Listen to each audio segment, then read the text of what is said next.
BC మొట్టమొదటి వర్గం నేనే ఉంటాను. కానీ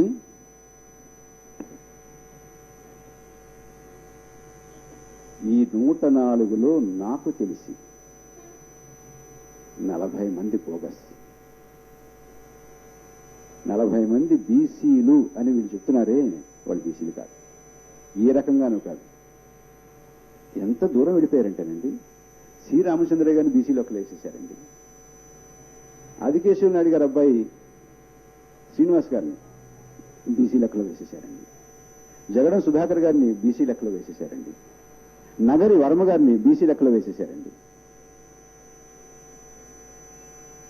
వీరందరినీ బీసీ లెక్కలో వేసేశారు. పైగా నటండి, వీరందరినీ బీసీ లెక్కలో వేసేసి నేను 104 అంటున్నారు. ఇవన్నీ గనక నేను పేర్లున్నాయి, ఒక్కొక్కరి పేరు చదువుకుంటూ పోవడం కన్నా మీకు ఒకసారి చెప్తాను నేను. మీరే దానికి కాస్తంత అన్వేషణ చేయండి. నాకు తెలిసి 38 అనుకుందాం, 38 మంది ఏ కోశాన ఏ రకంగా చూసినా, సర్టిఫికెట్ చూసినా, పుట్టుక చూసినా, అక్కడ ఉన్నటువంటి పరిస్థితి చూసినా, ఏం చూసినా కూడా వారు ఏ కోశాన కూడా బీసీలోకి రారు. ఆ 40 తీసేస్తే 60 మంది గొప్ప కాదంటల్లా. అయ్యో, మీరు ఒక్కరు బీసీకి ఇచ్చినా కూడా సంతోషించే వాళ్ళలో నేను మొదటివాడిని. మీకు అంతేగాని ఎంతో ఇచ్చేసాము, ఇచ్చేసినటువంటి దాన్ని చూసి జీర్ణించుకోలేక కడుపు మంటతోటి మేము ఈ మాటలు అంటున్నాం అనేది వాస్తవం కాదు. మీరు కనుక అటువంటి న్యాయం చేస్తే, న్యాయం చేద్దాము, సామాజిక న్యాయం చేస్తున్నాము, బీసీలు టికెట్ ఇస్తున్నామంటే మేము కూడా సంతోషిస్తాం. కానీ ఆ పని మీరు చేయలేదు. సామాజిక న్యాయం అనేది ఈ వేషానికి సరిగ్గా సరిపోతుంది అనుకున్న కాస్ట్యూమ్ మీకు. It's a costume. సామాజిక న్యాయం అనేది ఒక ప్రాప్, సామాజిక న్యాయం అనేది ఒక మేకప్. ఈ మేకప్ తోటి, ఈ ప్రాప్ తోటి, ఈ కాస్ట్యూమ్ తోటి ఒక 4 రోజులు నాటకం ఆడేస్తే, 4 రోజులు మనం కనుక ఈ 4 మాటలు చెప్పేస్తే అందరూ నమ్మేస్తారని అనుకుంటున్నారు. ఇంకో మాట కూడా చెప్పారు, మేము చాలా పేదవారికి ఇచ్చాము. ఈ సందర్భంలో ఒక మాట చెప్పాలండి. నేనైతే ఆ మాట అనేవాడిని కాదు, నాకు అంత అహంకారం లేదు. మా మిత్రులు అన్నారు, ఆయన మీదట ఓ 10 రూపాయలు పెడితే 100 రూపాయలు కూడా కొనరా అంటే, వ్యక్తుల్ని ఓ 10 రూపాయలు నెత్తి మీద పెట్టి 100 రూపాయలు కొని అలా చూస్తారండి.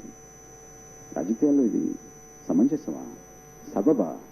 రాజకీయంలో కానీ, ఎందులో అయినా కానీ, ఏ రంగంలో అయినా కానీ అంత అహంకారపూరితంగా ఒక వ్యక్తిని కించపరచడం అనేది నేనెక్కడా చూడలేదండి.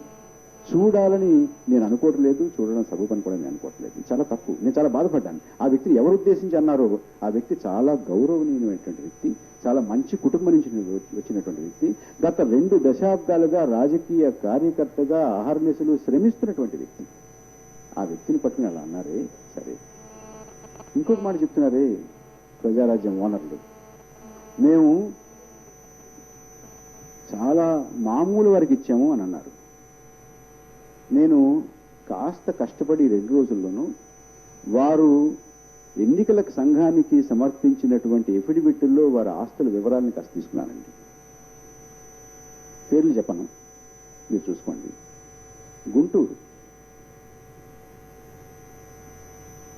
ఒక అభ్యర్థి కేవలం 350 కోట్ల రూపాయలు మాత్రమే వారి టర్న్ ఓవర్ అటండి, తక్కువ, చిన్నవాడు పాపం.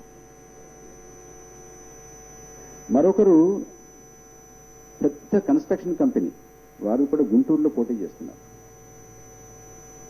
ఓ 1000 కోట్ల టర్న్ ఓవర్, అంతకన్నా ఎక్కువ లేదు, చిన్నవాడు. ప్రకాశం జిల్లాలో ఈ కంపెనీ వారికి టికెట్ ఇచ్చిందండి. ఆయన్ని ఈ ప్రాంతంలో అంటే దక్షిణాసియా, తూర్పు ఆసియా, ఈ అన్నిటిలోనూ, ఈ అన్ని దేశాల్లోనూ గ్రానైట్ కింగ్ అంటారండి. ఆయన చిన్నవాడు పాపం. ఇంకొక ఆయన కూడా ఇచ్చారు టికెట్ అదే జిల్లాలో. ఆయన ఈయనకి పార్ట్నర్ అండి, ఇంకా చిన్నవాడు. ఆయన ఒక 1200 కోట్లు ఎంత ఉంటుంది, అంతకన్నా ఎక్కువ ఉంటుంది, పెద్దగా ఎక్కువ. చిత్తూరు జిల్లాలో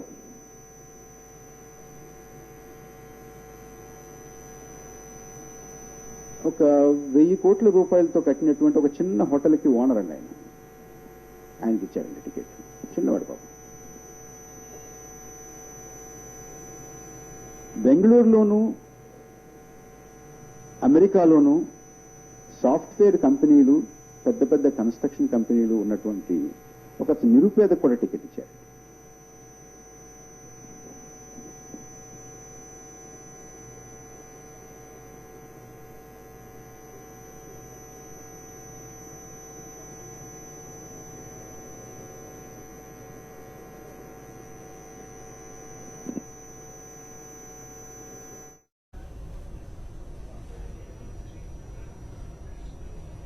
ఇప్పుడు ఒకసారి హెడ్లైన్స్ చూద్దాం.